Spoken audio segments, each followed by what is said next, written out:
नमस्कार फ्रेंड्स, जय Hind, Vande Mataram. CTET examination 2023 3 फरवरी का आपका फर्स्ट शिफ्ट का पेपर एनालिसिस है। देखो, पेपर एनालिसिस आप लोग क्यों देखते हो? ऐसा तो नहीं है कि इसका ये क्वेश्चंस आपके एग्जामिनेशन में आ जाएगा, कतई नहीं होगा, लेकिन सिर्फ आपको एक पैटर्न समझ में आएगा। तो पेपर एनालिसिस देखकर आप पैटर्न समझा करो और उसी के तहत आपको प्रिपरेशन करनी है। जैसे कि अभी हम अगर बात करें तो क्वेश्चन, जैसे पियाजे जी किस प्रकार के क्वेश्चन पूछ रहा है, तो पियाजे की थ्योरी से मोस्टली 10 क्वेश्चन बनता है। उन 10 प्रकार के क्वेश्चंस को किस तरीके से फॉर्म करता है, एक लाइन में क्वेश्चन बना देता है। जैसे कि यहाँ पे आपसे सिंपल सा क्वेश्चन पूछेगा कि पियाजे के अनुसार विकास की किस अवस्था में बालक जो है वो वस्तुओं के प्रतीकों का इस्तेमाल करने लगता है और तार्किक मानसिक समझ उभरने लगता है। तो यह आपका पूर्व सक्रियात्मक काल कहलाता है, जिसमें बालक इस प्रकार से कुछ रिएक्शन करने लगता है। आपसे सीधा क्वेश्चन पूछ लेगा कि इसकी एज क्या है, तो 2 से 6 या 7 वर्ष की आयु होती है पूर्व सक्रियात्मक अवस्था की, राइट। तो इस तरीके से बेसिक से क्वेश्चन पूछेगा।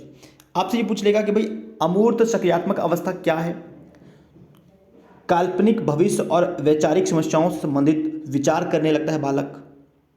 या फिर क्वेश्चन इस प्रकार से पूछ लेगा कि किस अवस्था में बालक भविष्य के बारे में, वैचारिक समस्याओं से संबंधित सॉल्यूशन खुद ही निकालने लगता है। तो वह आपका कौन सा काल हो गया? अमूर्त सक्रियात्मक अवस्था हो गया। और इसकी जो एज होता है वो 12 वर्ष से या उससे अधिक होता है।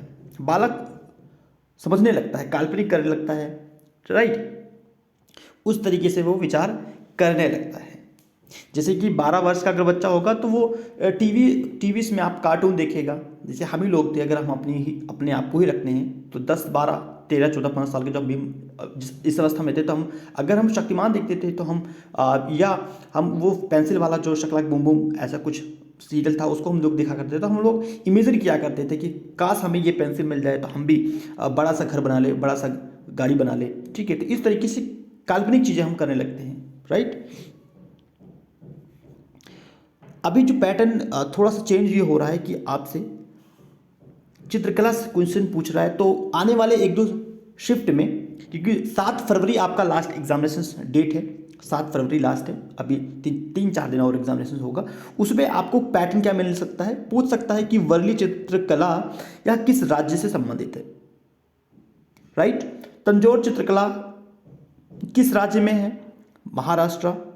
वर्ली महाराष्ट्र, तंजौर तमिलनाडु, कलमकारी ये आपका आंध्र प्रदेश राज्य में होता है। मधुबनी पेंटिंग या चित्रकला यह आपका बिहार का फेमस है, जिसमें पत्तियों के फूल और चावल के टुकड़ों से बबूल की गोंद का इस्तेमाल किया जाता है मधुबनी में।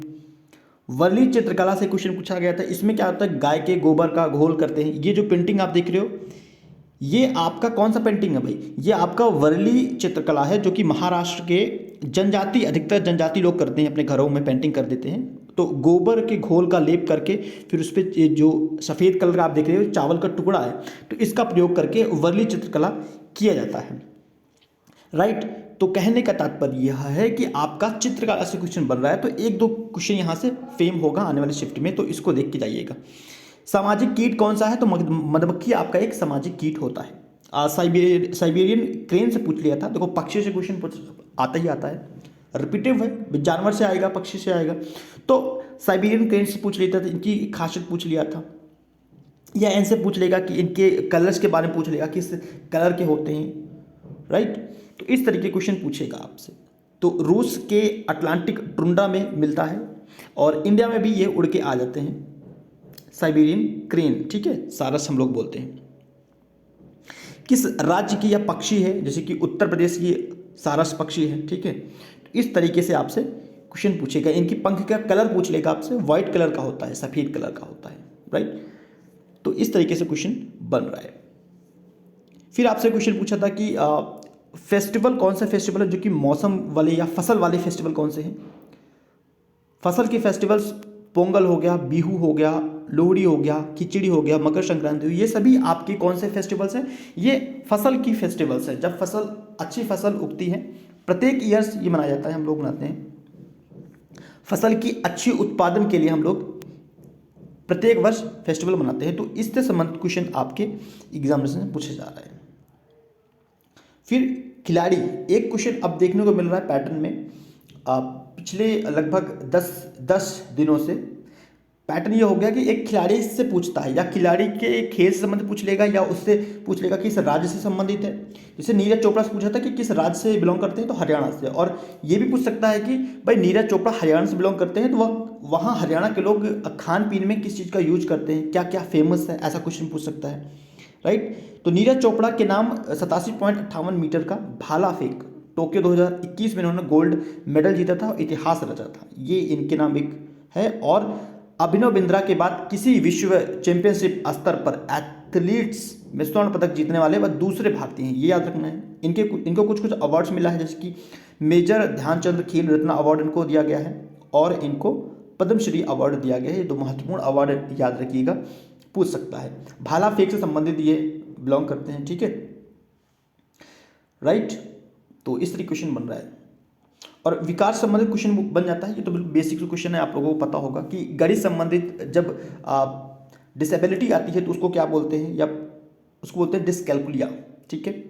अब पढ़ते संबंधित कोई भी अगर प्रॉब्लम आ रहा है तो उसे डिसलेक्सिया बोलते हैं। अगर लिखते समय आपको प्रॉब्लम हो रहा है तो डिस्ग्राफिया बोलते हैं। इस बीमारी को क्या बोला जाता है, डिस्ग्राफिया, ठीक है। तो ऐसे क्वेश्चंस एग्जामिनेशंस में बन रहा है।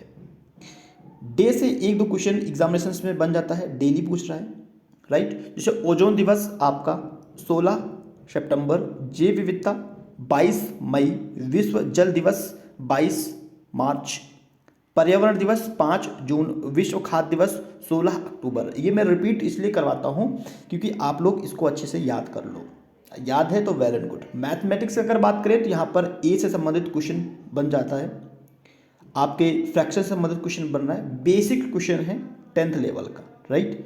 तो आप लोगों ने जो प्रैक्टिस किया है बस प्रैक्टिस करते रहो प्रीवियस क्वेश्चंस को, ईजिली आपके मार्क्स अच्छे आएंगे। ऑल द बेस्ट सभी को एग्जामिनेशंस के लिए।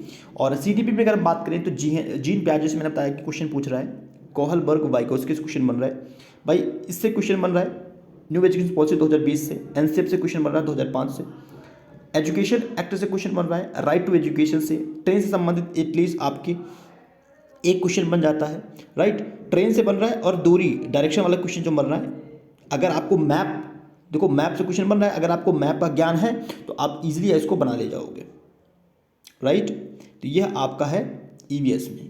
जानवर, पक्षी, पक्षी जैसे सारस पूछ लिया था, जानवर में पूछता है, हाथी से पूछता है, बाघ से पूछता है, इससे क्वेश्चन बन रहा है। मैप से दो क्वेश्चन बन जाता है। जनजाति से क्वेश्चन अभी रिपीट नहीं हो रहा है, लेकिन रिपीट हो रहा था तो उसको ध्यान में रखिएगा, रिपीट हो सकता है।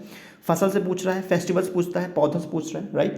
तो इन सभी टॉपिक से ईवीएस में क्वेश्चन पूछा जा रहा है, मोस्टली इन्हीं टॉपिक से क्वेश्चन उठाया जा रहा है, राइट। तो ऑल द बेस्ट सभी को जिसका एग्जामिनेशन से। बेल आइकन प्रेस कर लीजिए लेटेस्ट अपडेट के लिए। धन्यवाद।